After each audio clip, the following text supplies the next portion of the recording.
गीता में योगेश्वर कृष्ण द्वारा बताए गए श्लोकों में से एक श्लोक में गुस्से पर काबू रखना बताया गया है। इसका आशय है कि कोई भी व्यक्ति जब क्रोध करता है तो भ्रम पैदा होता है, यानी कि सही और गलत का भेद मिट जाता है, बस क्रोध ही शेष ही रहता है। इससे बुद्धि भी व्यग्र हो जाती है।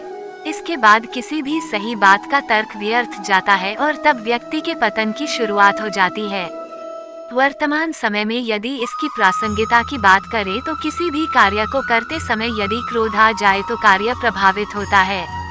कई बार तो यहाँ तक देखा गया है कि लोग क्रोध में आकर अपनी नौकरी, रिश्ते या फिर जिंदगी तक को दांव पर लगा देते हैं। वो अपने क्रोध के दुष्परिणामों के बारे में कभी भी विचार नहीं करते। इसलिए जरूरी है कि जब क्रोध आए तो कुछ क्षण रुककर उससे होने वाले परिणामों के बारे में एक बार जरूर विचार कर लें। इसके बाद ही कोई भी कदम उठाएं। श्री कृष्ण कहते हैं, व्यक्ति को ज्ञान और कर्म दोनों को ही एक समान रूप में देखना चाहिए, यानी कि एक ही नजरिया रखना चाहिए।